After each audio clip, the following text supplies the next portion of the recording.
Assalamualaikum warahmatullahi wabarakatuh. Halo semuanya, perkenalkan nama saya Aditya Fulvian Mahatma dari Fakultas Ekonomi dan Bisnis Universitas Darul Ulum Islamic Center Sudirman, atau dikenal dengan Undaris, yang terletak di Kabupaten Semarang, yaitu Ungaran. Pertama-tama saya akan menjelaskan mengenai isu proyek yang ada di Pelabuhan Patimban, khususnya di daerah Subang, Jawa Barat. Pelabuhan Patimban. Pelabuhan Patimban merupakan pelabuhan strategis baru yang terletak di Kabupaten Subang, Jawa Barat. Proyek ini termasuk dalam proyek strategis nasional atau yang disebut dengan PSN, yang bertujuan untuk meningkatkan infrastruktur logistik nasional sekaligus memperkuat daya saing ekonomi Indonesia di pasar global. Pelabuhan ini dirancang untuk mendukung aktivitas ekspor dan impor, khususnya di sektor otomotif dan kontainer, yang menjadi elemen penting dalam rantai perdagangan nasional. Proyek Pelabuhan Patimban memiliki lokasi yang sangat strategis, hanya berjarak sekitar 70 km dari pusat industri otomotif di Karawang dan 120 km dari Pelabuhan Tanjung Priok. Manfaat adanya proyek Pelabuhan Patimban di Subang yaitu pertama, logistik dan ekspor. Mempercepat ekspor kendaraan dari kawasan industri di Jawa Barat seperti Karawang dan Purwakarta. Kemudian meningkatkan efisiensi logistik melalui lokasi yang dekat dengan pusat produksi.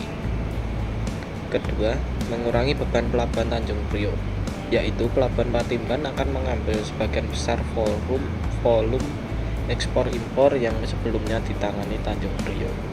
Ketiga, penggerak ekonomi lokal, memberikan peluang kerja bagi masyarakat Subang dan sekitarnya, menarik investasi baru di kawasan industri yang terhubung dengan pelabuhan. Keempat, peningkatan konektivitas, yaitu mendukung kawasan industri di koridor Bekasi Karawang sampai Purwakarta atau Bekapur dengan akses yang lebih cepat ke pelabuhan. Kemudian saya akan membicarakan tentang isu-isu utama atau poin penting dalam topik kali ini, yaitu pada Pelabuhan Patimban di Subang, yaitu pertama, infrastruktur pendukung yang belum memadai. Dengan kondisi akses jalan menuju Pelabuhan Patimban belum selesai sepenuhnya, hal ini menghambat distribusi barang dari dan ke pelabuhan, mengurangi efisiensi operasional. Dampaknya aktivitas logistik terhambat dan biaya distribusi menjadi lebih mahal. Kedua, masalah sosial dan lingkungan. Kondisi penolakan dari masyarakat lokal terkait pembebasan lahan dan dampak pada nelayan. Mereka khawatir bahwa pelabuhan akan mempengaruhi ekosistem laut dan mata pencaharian mereka. Dampak dari masalah ini meningkatkan ketegangan antara masyarakat dan pemerintah serta menciptakan kesan negatif terhadap proyek. Ketiga, persaingan dengan Pelabuhan Tanjung Priok. Kondisi Tanjung Priok sudah menjadi pelabuhan utama di Indonesia.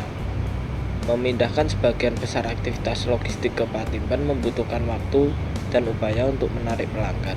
Dampaknya, proses peralihan ini bisa memperlambat efisiensi logistik nasional dalam jangka pendek. Keempat, pendanaan dan keberlanjutan. Kondisi proyek ini membutuhkan dana besar, terutama untuk mengembangkan fase berikutnya. Ketergantungan pada pinjaman luar negeri menjadi tantangan. Dampaknya, resiko keuangan meningkat jika target penyelesaian dan operasional tidak tercapai tepat waktu. Berikut saya akan membacakan kesimpulan positif, yaitu pertama, dampak ekonomi. Pelabuhan Patimban berpotensi menjadi penggerak utama sektor logistik, terutama untuk mendukung ekspor otomotif dan barang industri dari kawasan Bekasi, Karawang, Purwakarta atau Bekapur. Proyek ini dapat menciptakan lapangan kerja baru bagi masyarakat lokal, baik secara langsung maupun tidak langsung. Dua, pemerataan infrastruktur. Pelabuhan ini akan mengurangi ketergantungan Indonesia pada Pelabuhan Tanjung Priok di Jakarta, membantu mengurangi kemacetan di ibu kota, lokasinya yang strategis di Jawa Barat dapat mempercepat distribusi barang ke wilayah-wilayah di luar Pulau Jawa. Kemudian daya saing global dengan kapasitas besar dan teknologi modern, Patimban dapat meningkatkan daya saing Indonesia di sektor perdagangan maritim internasional. Kemudian kesimpulan negatif. Pertama, ketimpangan sosial dan lingkungan. Masyarakat lokal terutama nelayan bisa kehilangan mata pencaharian akibat aktivitas pelabuhan yang mengubah ekosistem laut. Kemudian kurangnya keterlibatan masyarakat dalam proses pengambilan keputusan dapat menciptakan konflik jangka panjang. 2. Ketergantungan pada pendanaan asing. Pendanaan besar dari Jepang melalui JICA memberikan resiko keuangan jika proyek gagal mencapai target ekonominya. Kemudian ketergantungan pada pinjaman ini dapat membebani anggaran negara. Ketiga, kompetisi internal. Persaingan dengan pelabuhan Tanjung Priok dapat menciptakan inefisiensi logistik sementara sebelum pengguna beralih sepenuhnya ke Patimban. Terakhir, menurut pendapat saya pribadi, Pelabuhan Patimban adalah investasi strategis yang sangat diperlukan untuk meningkatkan efisiensi logistik nasional.